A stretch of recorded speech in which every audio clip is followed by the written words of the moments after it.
At 18, I was really fortunate when I met a monk. And this monk was invited to speak. And I kind of just went because one of my friends forced me to. At that time, I was listening to CEOs and entrepreneurs and business people and marketers who I thought that's what I was aspiring to be like. And then I hear this monk. And he captivated me like no one had ever captivated me before.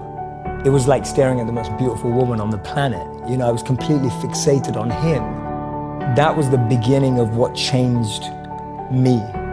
Because I went from being someone who did only want all those things to become successful and trying to, but I started hearing my own inner voice much more in all that noise that I had around me. He's given up everything that I'm chasing and that all my friends are chasing, but he seems happier than anyone I've ever met before.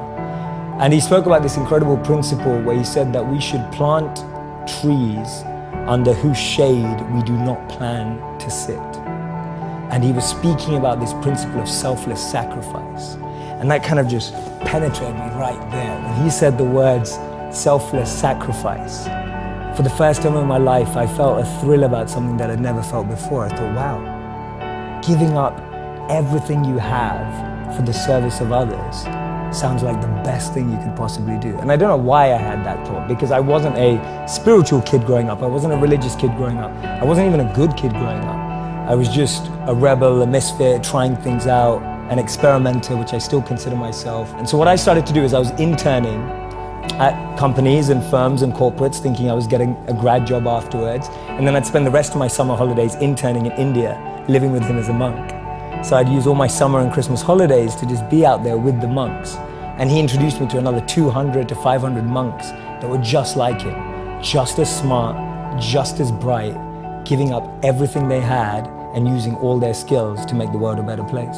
Did you already have a sense of unease that like I'm a rebel without a cause, or like what was it about that moment? And you seem very aware of yourself. Mm-hmm. So I'm hoping that some of that awareness is present then. Like what was that moment?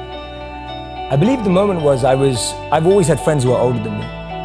And I could see a lot of them in the most successful careers, successful jobs, beautiful partners, whatever it was. But I saw a sense of lack of fulfillment, meaning and purpose in their lives. And I've always been an observer, and I would see these people who are like 5 years older than me, 7 years older than me, maybe 10 years older than me. And I'd be watching them and go, is that the life I want? And often the advice I give to people today is fast forward where you are, look at yourself in 10, 15, 20 years time, and ask yourself the question, is that where I want to be?